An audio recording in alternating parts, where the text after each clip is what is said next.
Hello guys, today we are going to see the experiment number 6 from mechatronics subject. The title of the experiment is ladder diagram simulation using suitable software for logic gates. So before starting today's experiment, I would just like to request you all, so please subscribe my YouTube channel. The name of the channel is Kunal Marathe. Press bell icon for further notification of my new videos. Now before going for the experiment, one should know what is exactly the PLC. So in this PLC, we have some process in the real world, and that process may be some industrial process or maybe some domestic appliance which may be consisting of some machine, and it is required to be controlled. So from this diagram you can see in the gray shaded area the process or machine is shown, and this machine has to be controlled, and some parameters of the machine are also needed to be measured. So this programming or this whatever this programming of the machine is there, or controlling of the machine is there, or measuring some parameters of the machine is there, that is done with the help of some controller, and that's why it is called as programmable logic controller or PLC. So to this PLC we are going to give some field input, and from that one we are going to get some output, and that output are actually used to actuate some parts of machinery. So now why basically one should go for PLC? Because PLC is if you have seen some old devices which are consisting of lot of number of wires and panels and everything, so which makes your device very complicated. So if you see the PLC is very small component, and it is kind of heart of any kind of machinery, especially like the machines like photocopy machines or maybe DSLR cameras, or there may be some washing machines or microwave oven.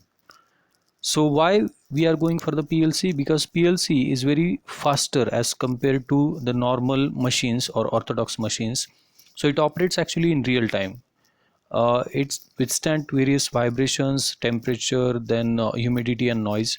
So it is having inbuilt interfacing input and output. So it is flexible. You can easily program that PLC, and you can easily even edit the program. You can delete the program. You can store the program for so many times.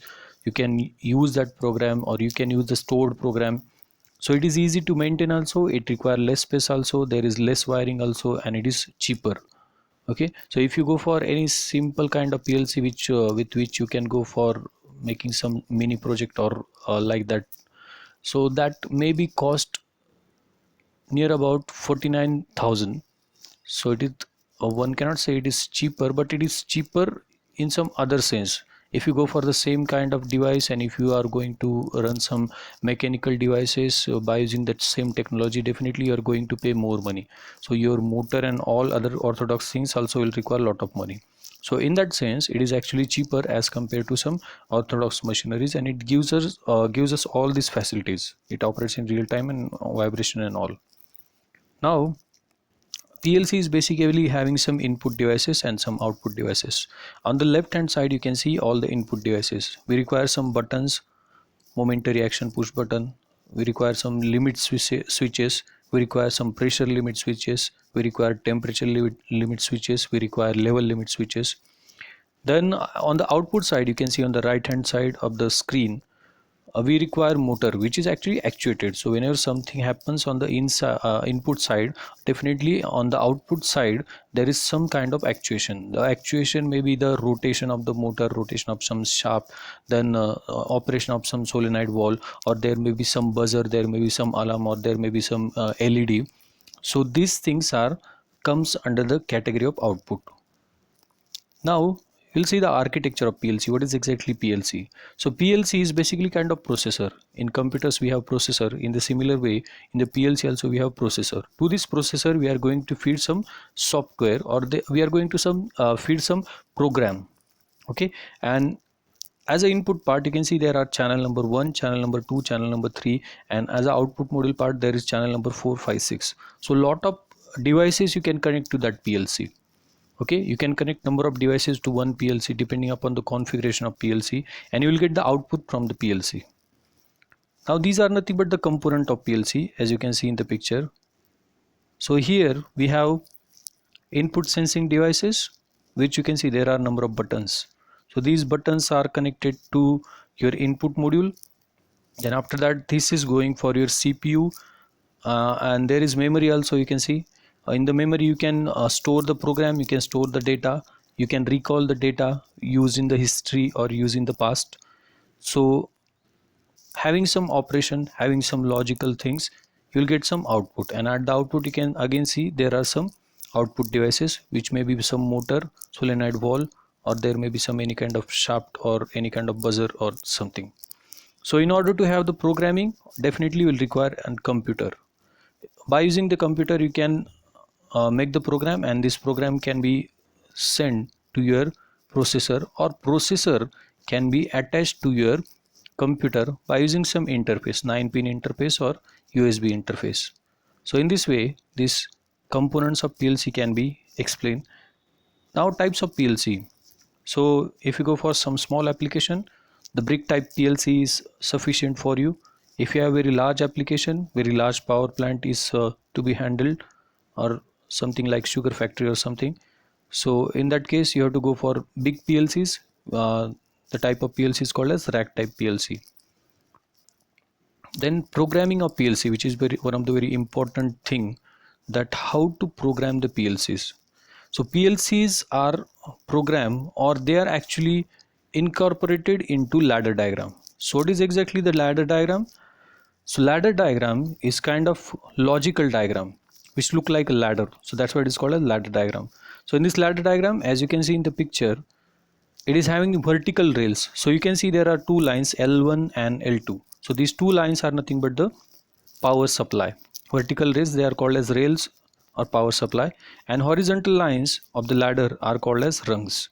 So on these rungs, we are having the number of input and output devices. As you can see, there is switch means what? Switch is your input device, and lamp means what? Lamp is nothing but the output device. So as far as this specific ladder diagram you can see in the picture, it is only having the one single run. Okay, and onto that run, if I make the switch on, the circuit will be activated and the lamp will be on. So in this way, there will be plenty number of, or there will be lot of number of rungs on the same ladder diagram. And the function of this ladder diagram, how it works? So it works in this way. On the left hand side we are having the input zone, on the right hand side we are having the output zone. So whenever something will happen in the input side, that is on left hand side, for example switch may be pressed or some button may be pressed, after that what will happen on the rung number 1? We'll take the example of rung number 1. I have make the switch on the rung number 1, there is motor which is made on. By using the motor, again the flow of the program, how it goes, initially it is going in the straight line, as you can see over here. So it is going straight line, and after that it is again coming down. So whenever it comes down actually, so it gives us some output to your second run. So that means what? The output of rung number 1 is given to input, or it is given as an input to rung number 2. So on this side we have output, this output is given to this side, and after that again it is coming to this side. So it will create some output over here, and after creating some output again it is given. So it is working in this way. So it is going in this direction from left to right. Input will be given from the left side, then it will be some output will happen on the right side. Again that right side output will be given as an input to rung number 2. Then after that this rung number 2 input will make some output on the same rung. Again that rung number 2 output will be given as an input to rung number 3. So this is continuously going, and at the end your program actually ends. At the end there is end of program. You can see there is end of program, end rung. It is called as end rung. So in this way ladder diagram actually works. So on this one you can have logical sequence. That means let us take the example of your photocopy machine. So in photocopy machine what happens initially? We are putting the paper. So we put the paper, so after that we press the button. So after pressing the button, what happens? The pressing the button will come on the rung number 1 on left hand side. Okay, so after pressing the button, what will happen? There will be input given. After giving the input, what will happen? The drum starts rotating. It will pull the paper inside the machine. Then your cartridge may be there. which is giving some ink, and after that paper printing will start. So it is having some logical sequence which will be executed through this ladder diagram. And into this ladder diagram obviously we require certain kind of gates. Okay, so that gates we are going to study today. So in this one again there is one example you can see. So input we have given, so this is kind of switch, this is called a switch, input switch, and from the input switch you will get the output. So you will get the graph on this side. So I have given the input, and from this one I am going to get some output. Similarly on this diagram B, you can see there is no input given, so I am not going to get any kind of output because this switch is not in working condition. Cross means what? The switch is not in working condition, so out at the output I am not going to get anything. So here you can see input is given on the graph. You can see there is some input but there is no output. Okay, but in first case, or the case number A, you can see there is some input given and output is also coming. So in this way we have seen how ladder diagram actually works. Now we are going to see how to use your all types of logic gates into this ladder diagram. So how to use this logic gates? The first of all we'll see the AND logic gate, how to use the AND logic gate. So I hope everybody is aware of what is exactly truth table and all. So we have already seen this truth table in basic electronics or basic electrical, and even in electrical technology subject. So truth table obviously it is kind of probability that how or what exactly output you are going to get. So these are some conditions. Now into this ladder diagram I want to execute, or I want to use the AND logic. So AND logic means what? A and B and output. So it will happen with the output. So if this A I have used, B I have used, then both if are 1, that means what? A and B both are 1, then and that I am going to get some output. Otherwise what will happen? You can see in the truth table. So this is truth table for your AND. How AND works? 0 and 0, output will be 0. Then second row, 0 and 1, output will be again 0. Because what AND logic says, if there will be both inputs will be given, then and then you are going to get some output.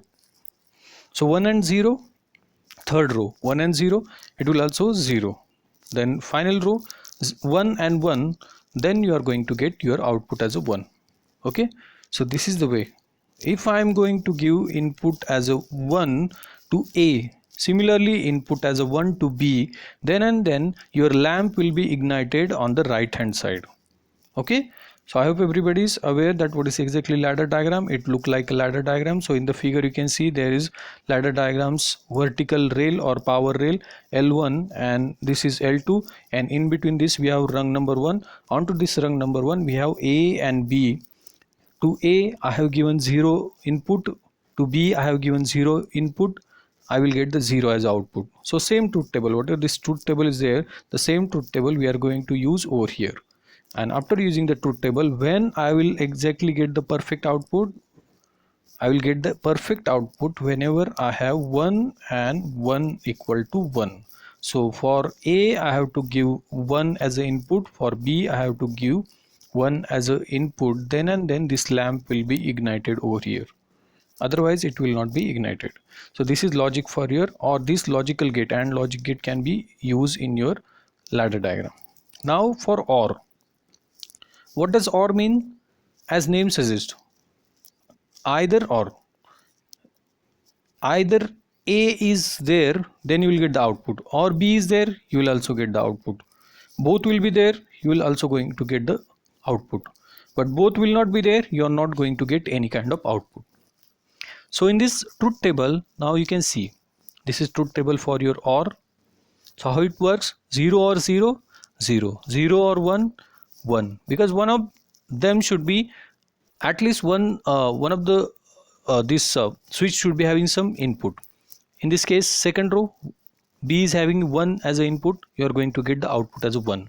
Similarly for the third case, for A I have 1 given as an input, I will get the output. For both 1 1, I will get the 1.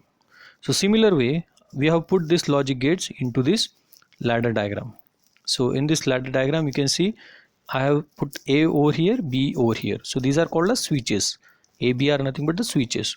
So whenever I will give input to A, I will get some output. That means this lamp will be ignited. Whenever I will give input to B, lamp will be also ignited. Whenever the input given to A as well as B, lamp will be also ignited.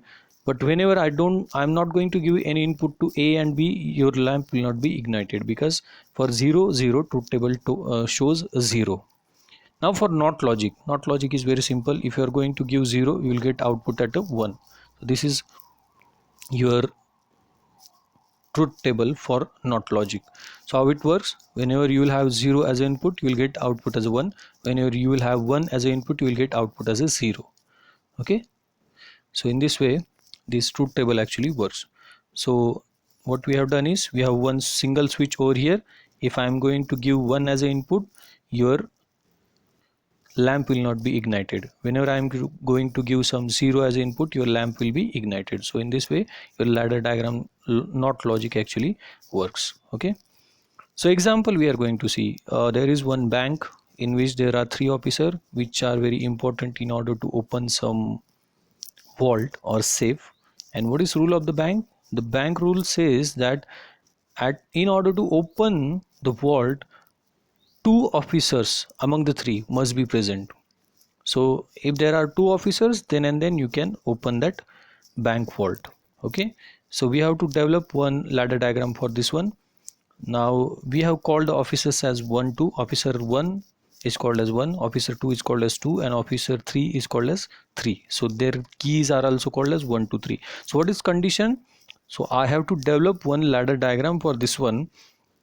So first of all, you have to draw 2 vertical rails, then this horizontal rails. Now these 1 2 2 3 and 1 3 means what? The keys of the officer. And I have used the OR logic over here. So not OR logic, sorry, this cannot be said as OR logic. So OR logic is between 1 2 and 2 3, or 2 3 and 1 3. Okay, so इसमें क्या है exactly? अगर 1 number का officer bank में है और 2 number का officer bank में है, तो वॉल्ट ओपन हो सकती है. या फिर क्या है, 2 नंबर का ऑफिसर है और 3 नंबर का है, तो वॉल्ट ओपन हो सकती है. 1 नंबर का है और 3 नंबर का है, तो वॉल्ट ओपन हो सकती है. So in this way actually work. If officer number 1 and 2 is there, then it will open. 2 and 3 is there, it will open. 1 and 3 is there, it will open. So here you can see there is CR written. CR means what? Control relay. So what is function of this ladder diagram? We have already seen how ladder diagram work. So the left hand side part is input part. So whenever 1 and 2 will come into the bank and they will insert their key, your control relay will be activated, and this output is nothing but what? Activation of the control relay. This output is given to rung number 2, and that by using that rung number 2, your control relay which is on the rung number 2, it will get some input. And after that what will happen? Your lock will open and light will be ignited, and in this way program actually ends. You have to show that program will be end. Okay, so in this way your PLC can be used in order to execute so many types of program. This is just simple example of operation of bank vault by using some 2 keys. So in this way it actually works. Now we are going to see our experiment. The title of the experiment is, we have already seen, ladder diagram simulation using suitable software. So for that one we are going to use some software.